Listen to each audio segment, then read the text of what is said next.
Good morning to you all.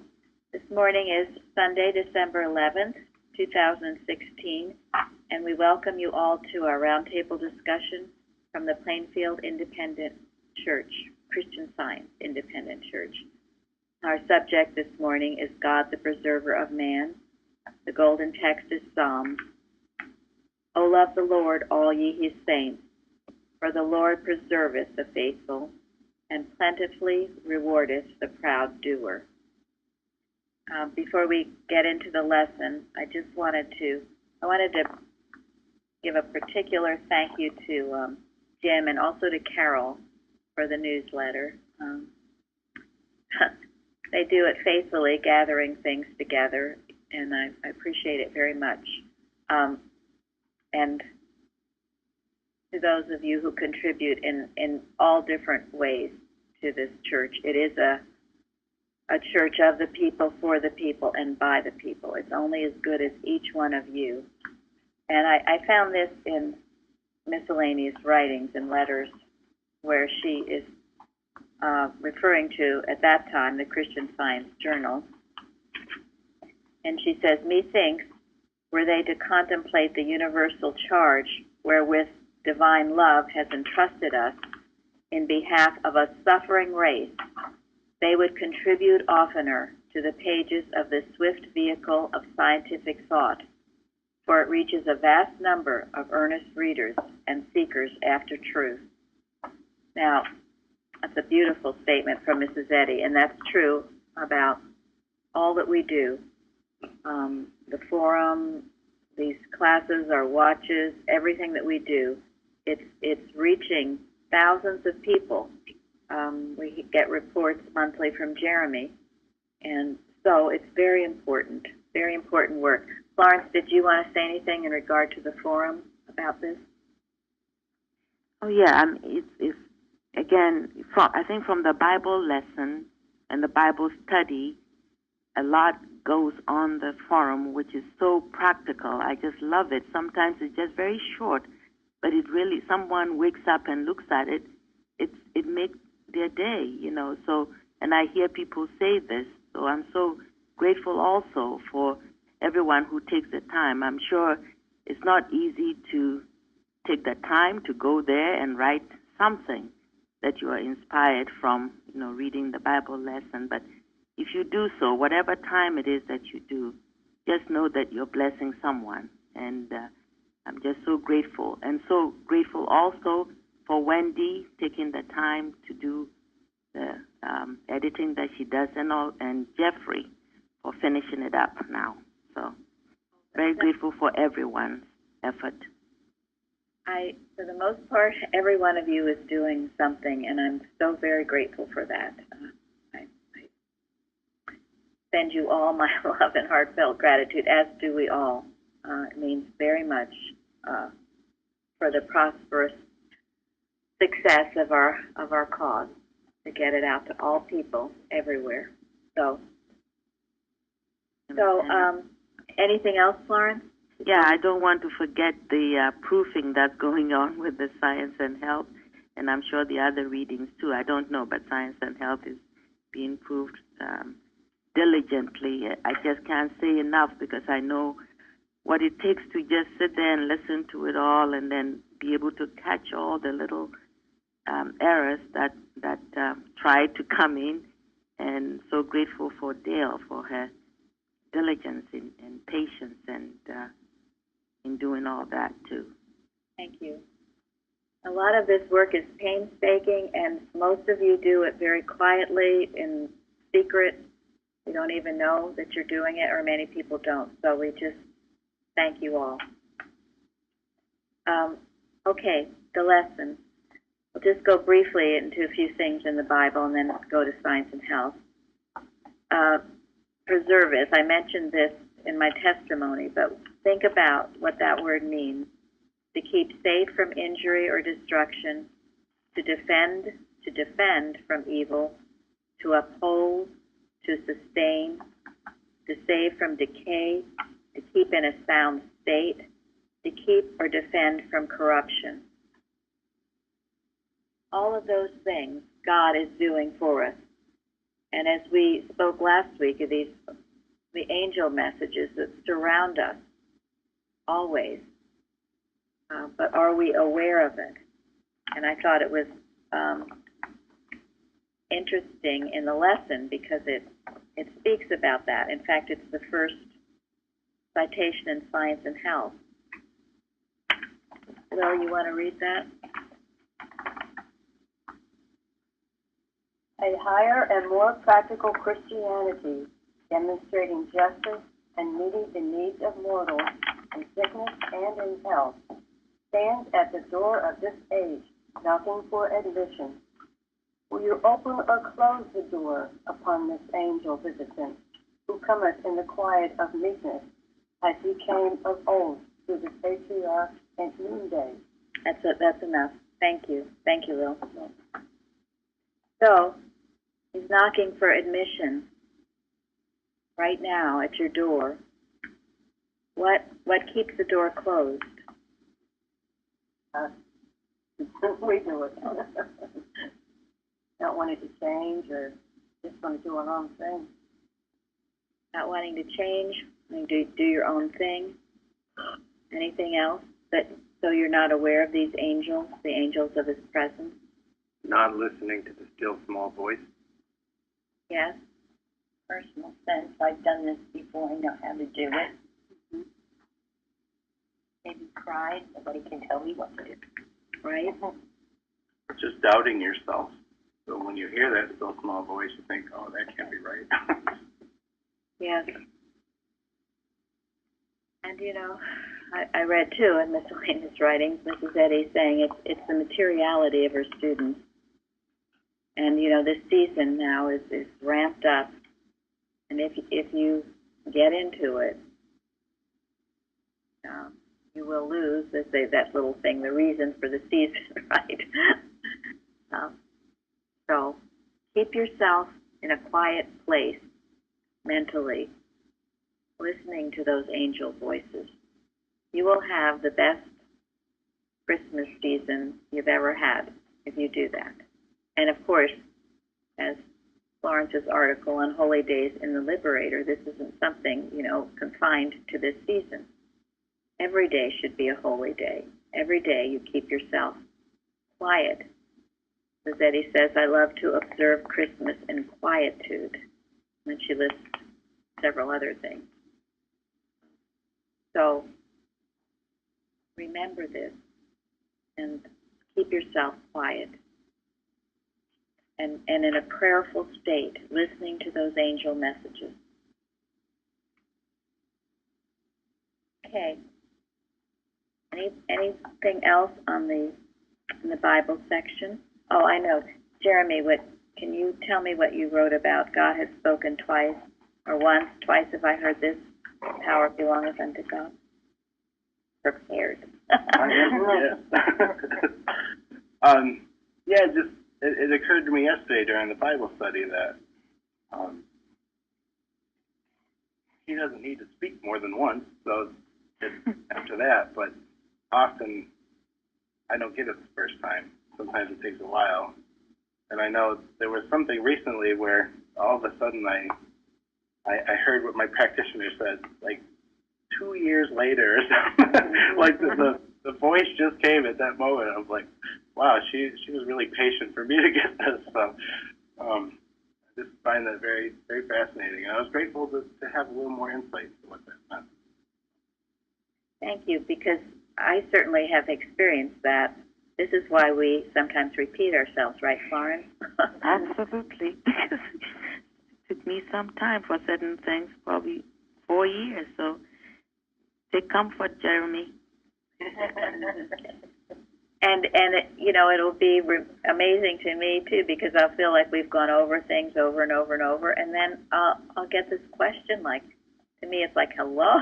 Have not you heard? But you don't get it until you start practicing it. I think it's the same. Okay. Go ahead. No. No, that's why even the testimonies, sometimes it's one you might think, oh, I've given this over, before, twice or something. But there might be somebody new coming. So we listen what is God saying I can share today that will bless someone? And that might be just what it is that somebody needs to hear. So the same for the forum, what we write on there. Sometimes it appears repetitive, but no, it's we who are here, who are doing it and seeing it, may think so, but it's not for us. It's for everyone. So for everyone, and that is why in speaking it, you'd stay away from the jargon of it. Make it easy and practical. That's what's so wonderful, when we get sometimes a brand new person, because they just speak very clearly and they don't speak in the jargon. So keep it simple. And this, too, in miscellaneous writings, another letter, it goes with what we were talking about. Mrs. Eddy says, science is absolute and best understood through the study of my works and the daily Christian demonstration thereof. It is their materiality that clogs the progress of students, and this kind goeth not forth but by prayer and fasting. It is materialism through which the animal magnetizer preys and in turn becomes a prey.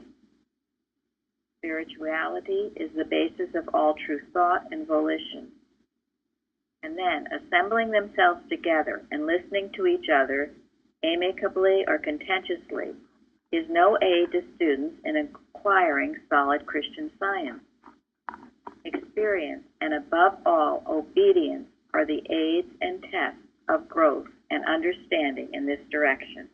With love, Mary B.G. Eddy. This tells you, it is wonderful that we can come together, and in many ways, extremely helpful. But she's saying here, what is the most helpful is your own studying and your own living it, because you won't gain the understanding unless you live it. Obedience is required. So if you're scratching your head as to why you haven't had a healing, then you ask yourself, how can I be more obedient? Another thing, Big Mel Young has said he sees the students in a rut and they keep on rutting. Any comments on that?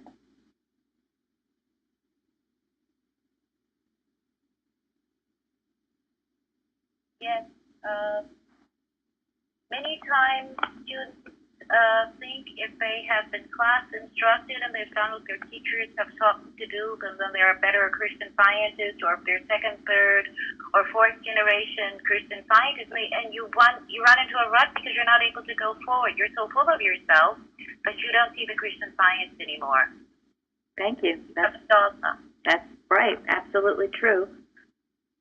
Or you are so ingrained in your pattern of thinking, be it fearful or negative, so ingrained in it that you just keep doing it, even though on the surface you're quoting and reading and other things. But underneath, go ahead, Florence. No, I'm agreeing with everything you're saying, because sometimes you're so used to affirming the wrong, and you don't even realize that's what you're doing. That's the side you're on, that you don't, even when you've had things happening, changes happening, you still go back to the wrong beliefs. It's dishonoring God, isn't it? Because it's really saying, oh, you haven't done anything, and then sometimes they are angry with God. Why is this not happening? But you're not even taking the simplest thing and be obedient to it, So, thank you. Well, obedience. Yes. I knew of someone who, outwardly they were professing to be a Christian scientist in every way, just obeying it all, and outwardly, and then, having a serious problem, and just wondering why, what was the matter that this come on them, because they were so obedient. And yet, I found out later from Jeremy, actually, that this person's last words to him were, Oh, Don't ever see my aunt again? Yeah, right. Don't you ever talk to my sister again. In other words, she'd been harboring all this resentment toward her sister. And she couldn't see the connection. I mean, you can read till you're blue in the face, but if you hate your sister, you're not obeying anything. You're not obeying a thing. That can be true of any relationship, I think. If you come in and you're working with science and you've had relationships with various different people, you may not even realize you're not breaking the old way. Thank you. That's right. You're in a rut and you keep on rutting it. And therefore, those angel visitants that are surrounding you, you don't hear them. Not that God isn't doing all the things I've listed. He is. You've shut them out. Go ahead, someone. I was just going to say self-justification for not wanting whoever to speak to their sister. Self-justification, thinking, well, I know that I'm right, and that person is not right. Yeah. And that digs you in a big hole. Thank you. Keep thinking then. That's the malpractice.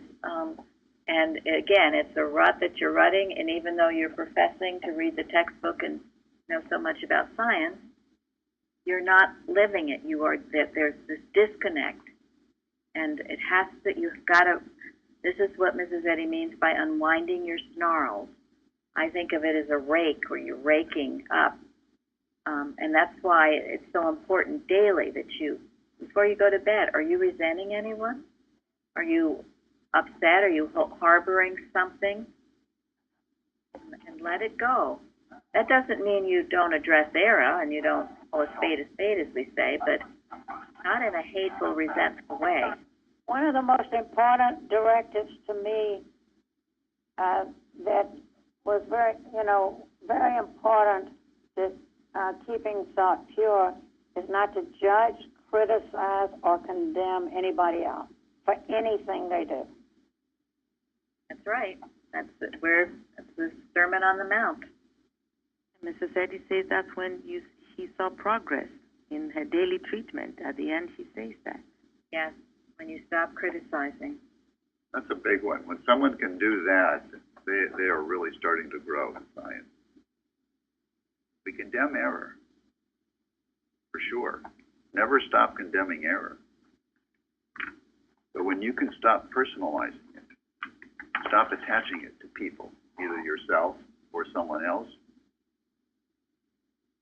then you're beginning to grow in science. That's when you can really be of help. And this is a major point in practicing real Christian Science, because most people think, okay, we're not supposed to judge or criticize or condemn, and then it's like you're totally bound. If you see an error, you just pretend it doesn't exist, or oh my gosh, that's not going on. I don't know. But that's not it either. You've got to see the error for what it is, and address that error in any way that God directs you to. And point out the foe in ambush. Yes. But you do that, and if you do it on a regular basis, you can do it without any hate or resentment. You see something in front of you that's not right, you just correct it. Just like you would a mistake in math. If someone made a mistake in math, he would say, oh my gosh, look, a mistake in math. Oh, I'm so upset. Oh, I'm going to kill that person. Or, oh, mistake in math. I'm not going to tell anybody that mistake. Whoops. We'll just keep that a secret. Stupid. I can't believe it. Anyone could be so stupid. You don't do any of those things. You just take an eraser. You say, sorry, this is a mistake. You put the right result there, and you go on your way. Often the criticism is just, you never say it to somebody. You might rebuke the error, but if you criticize it in your thought, that's what you have to shut the door of your thought in that respect. Yes. You will find when you correct it with a person right away, it's dropped. It's over. It's done with. In fact, you probably even forget it ever happened because it wasn't true in the first place. It's only when you don't that you build it up. Oh, that guy's so stupid, or I'm so mad, and oh my gosh, she's done it again. And you just keep it, and you ruminate over it. It gets bigger and bigger in your mind, and you're suppressing it all because you're supposed to be a loving Christian Scientist. And you make yourself sick over that because it's disobedience. And I'm going to make It's a sure. pile of wrong thinking, which will, outpicture as something else. Yes. Yes. Go ahead. I just said, and I'm going to make sure that my kids carry on this, not liking the person for the year. my sister, I want everyone to hate her forever. And yet, I don't know. I don't think this person had any idea that she wasn't obeying the precepts of science, which is just astounding, which is why we do this. We take it all apart. Because I'm sure I didn't either. I know I didn't. I was telling Gary, I was remembering how depressed I used to be all the time. It was just a horrible feeling to be in that state of depression. And it was because of all this unhandled garbage in my thought. That's why I was depressed. It's very depressing. To hold a grudge to your neighbor, to be fearful. You build all that up. You haven't corrected it in them or anybody else, in your own thoughts. Build it up, you build it up. Yeah, you'll be depressed.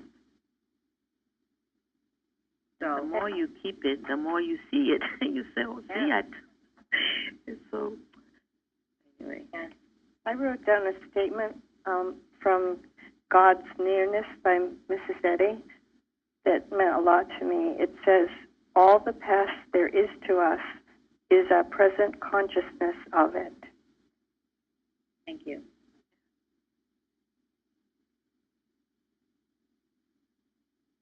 So important this time of the year to remember that.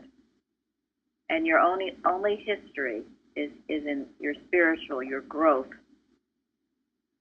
The things that happened in your past that led you to where you are now, the good things. Only the good is true and real. The rest was the Adam dream that should be dropped as a dream. So when things happen this time of year that seem to be somewhat unpleasant or difficult, it's just, it shows that it's latent in your consciousness. And don't be afraid of it. Don't go along with it necessarily. But it's coming out this time of year, because things come out this time of year that don't come out any other time of year. It's coming out to be exposed. And if it's not good, get rid of it. Don't take it on. But things come out to show what's in your consciousness. Be handled. Luann, did you want to speak to this? Because Luann is a good example. You there? Yeah, I'm here. About putting the past away? Yeah. Is that what you want? There are a lot of things about my past that if you picture them and see God in the events that occurred, then it kind of turns it all around and gives you a whole new story. That's what I've been able to do with your help, Mary Beth, is to just kind of see it in a whole different light. But that's wonderful, a whole new story. So make your whole new story of something wonderful. And if Luann could do it, anyone can do it. isn't that the new heaven and the new earth? Yes. Yes, and it should be unfolding every day Yes. to each one of us. It's the putting on of the new man or the new first individual. Yes. Society says to expunge the material history. So, right. Expunge the material history. And expunge, for Because those of of the you, healing that I've had, I've been able to kind of help my sister also when we're sitting there working in the shop, and she brings up things from the past or different family members that have hurt her and things like that, and I'm able to help her with science, with the things that I've learned, and it's wonderful.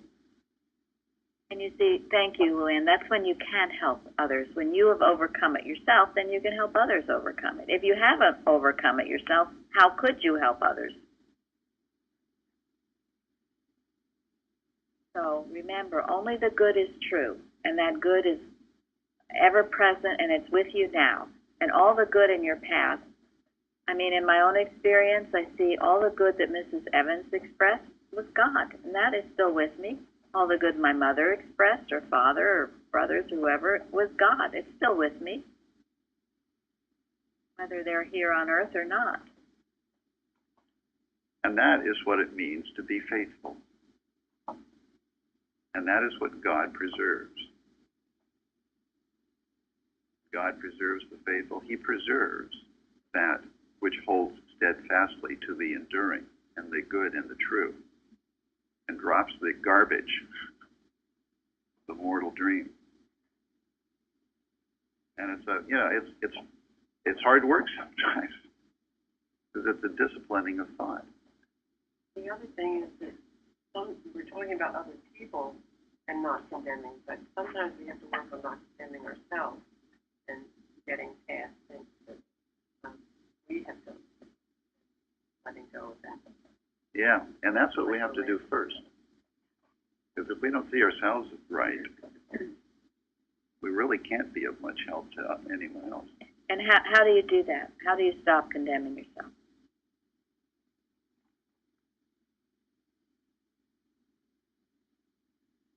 When we see ourselves as being the image and likeness of God, if I reflect God, how can I condemn what God is?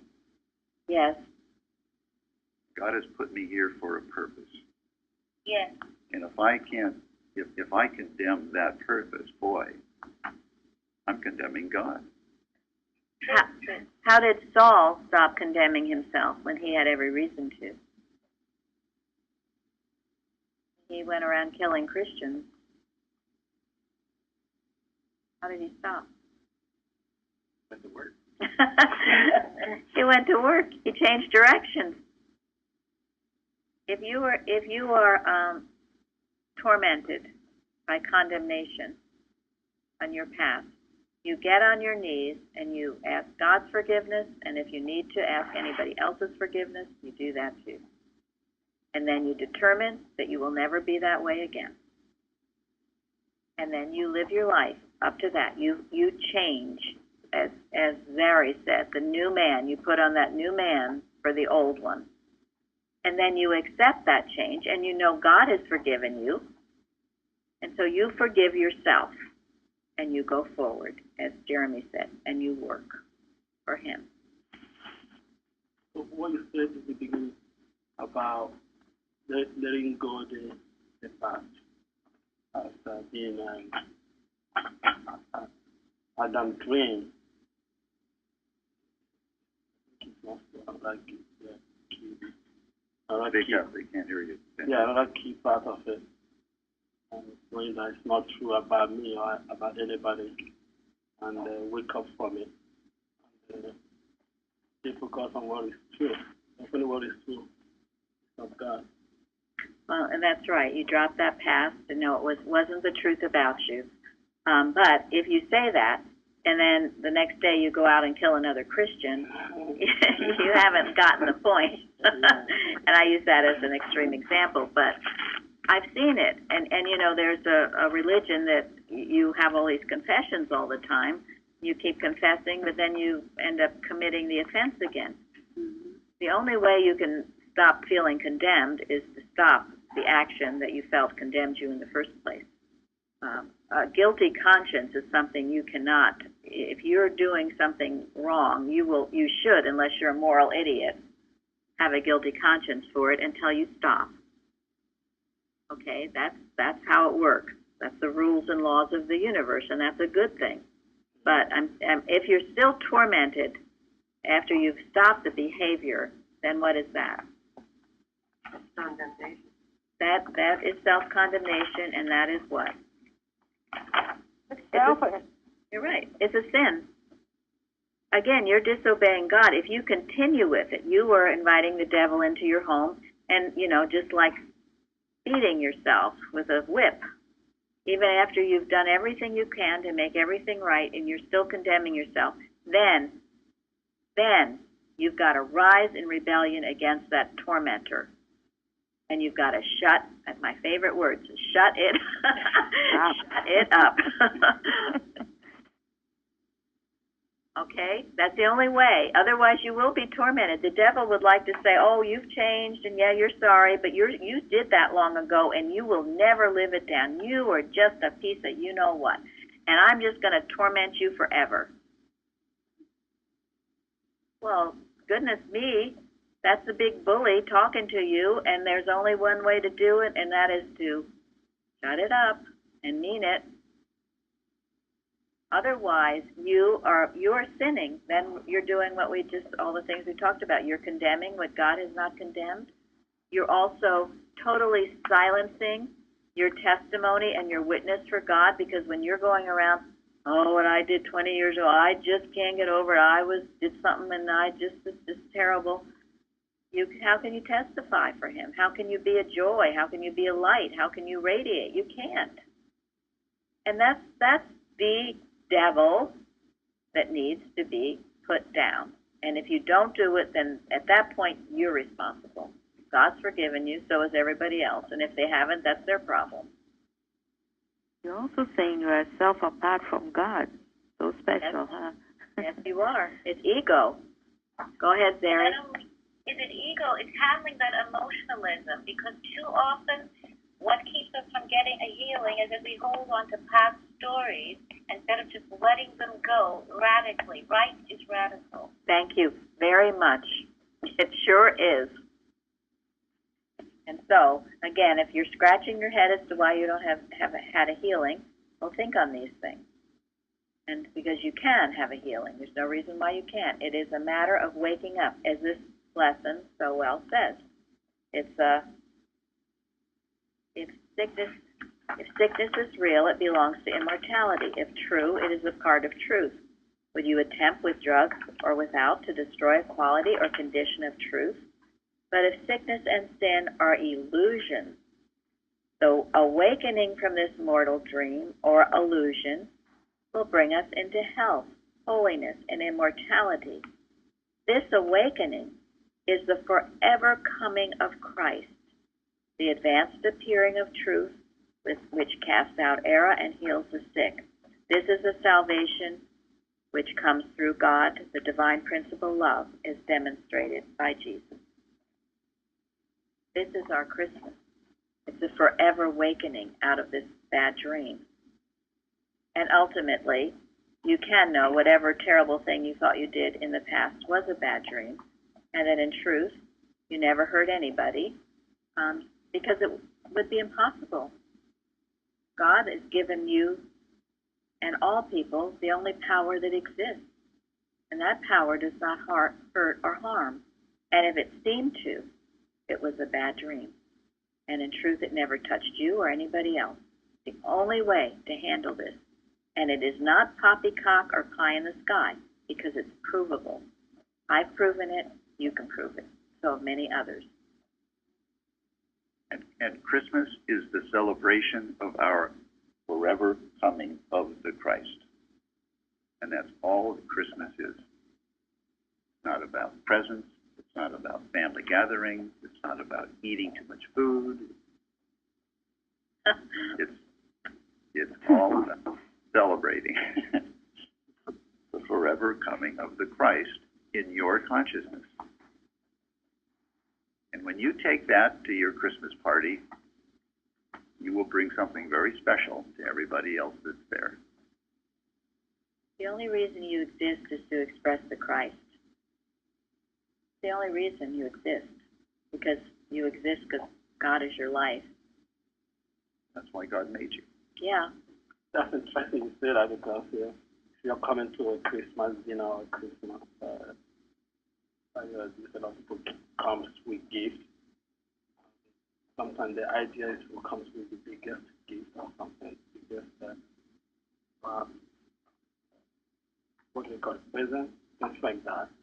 But what you just said, I think, is very important because if you're coming with that consciousness in you, you are the one that is coming with the biggest gift. Not only bless you, but bless everyone. This gift sometimes cannot be seen by physical eyes.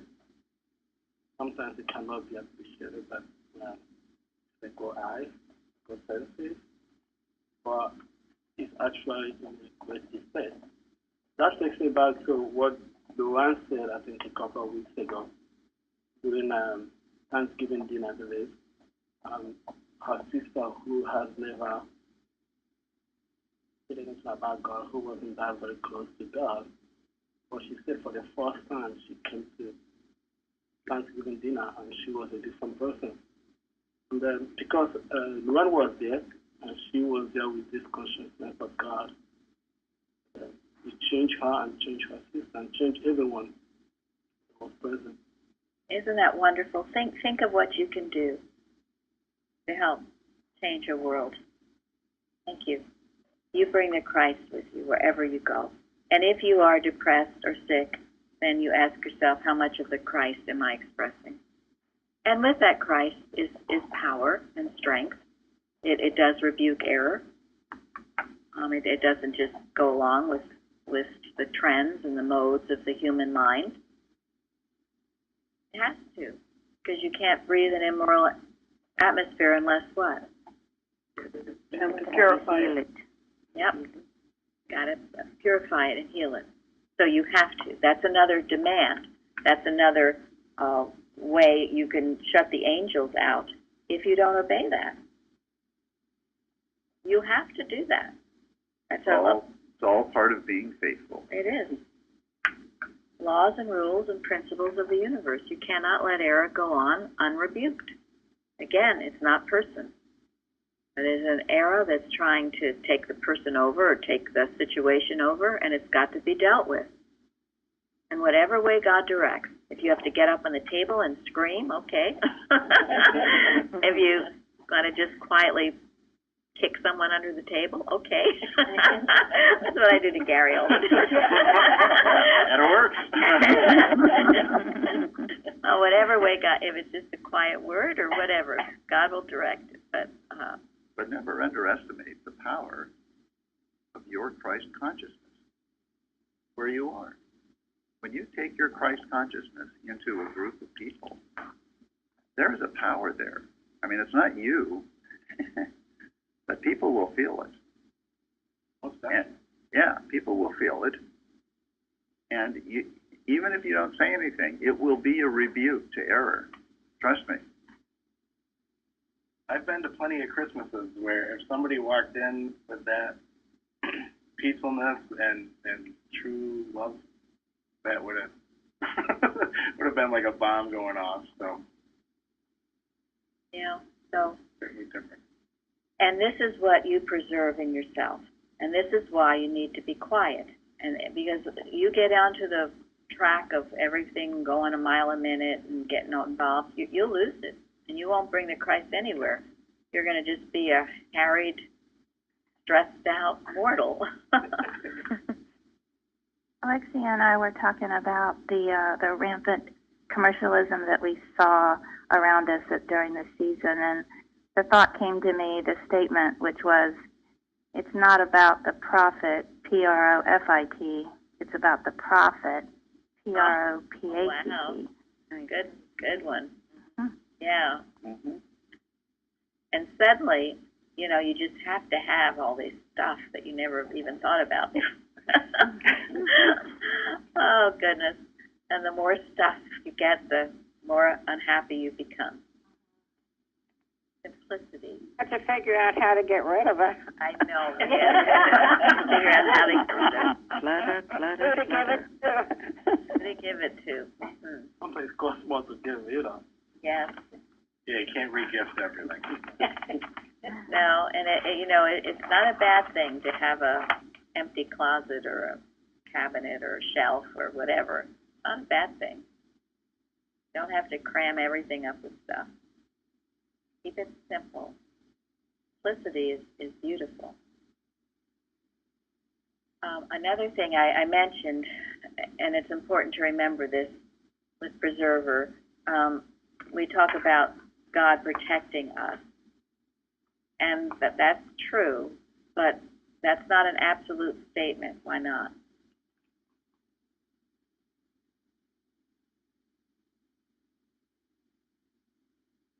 We're in no danger in the first place. Right. Yeah, because us is personal.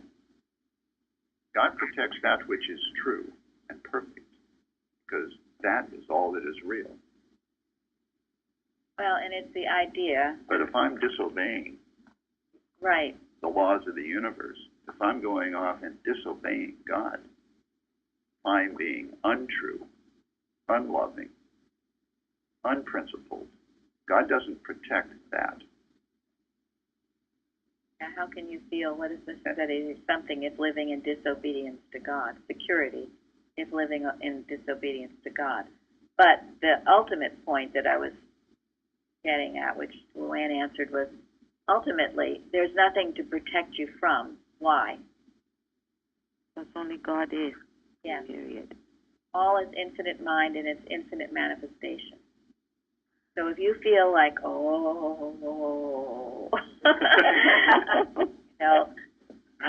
God got to protect me from whatever it is, and you are seeing the boogeyman, and you've got to get back to knowing that all is infinite mind and its infinite manifestation.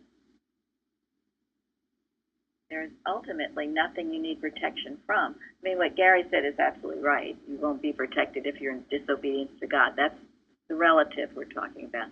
But the absolute, and it's important because the bogus scientists I've seen are very superstitious and worried about malpractice and all this stuff out there. And so if you think that, what's going to happen? It's going to outfix itself. Yes, it will. Yeah, if you insist on the mortal dream being real, guess what? It'll be real to you. Yeah. I remember what you just said just struck me also again, because listening back to the testimony I gave, I think, a couple of weeks ago, when God protected me from things that could have been a very horrific accident. And I didn't even know it, but I just went through my mirror. But when I saw the after he said, I was like, that could have been me. Well, how it wasn't me who was doing it, it was God. But like you say, if you are doing wrong, you're out of this protection. And that also tells me if I was in the right mind, if I wasn't doing maybe the right thing that God wanted me to do, if I wasn't coming from the right place that God has sent me, that could have been a different story. There's no doubt about it. Yes, that's right. That's why don't lean unto your own understanding, but in all thy ways acknowledge Him. You'll be at the right place at the right time. And those things, no plague shall come nigh thy dwelling. When you're out driving, when you're in this holy state, when you're knowing God is all around you and loving all the people that you see, nothing can harm you. It's impossible. Life, truth, and love are a law of annihilation against anything unlike themselves. That, Elizabeth a while ago gave us a testimony about that too. She was driving and, had incredibly God-given protection. So those things won't even come into your experience anymore. They shouldn't come into your experience. When you're really living this science, they won't come into your experience because they can't. So if you're finding that everybody's doing you wrong or you're constantly getting into accidents or whatever, it all goes back to you. You don't point the finger to anything else or any other circumstance. The finger goes to you. What is in your thought? Because you will externalize what's in your thought. Because you're saying, what is my day? Is my day the unfoldment of God's plan?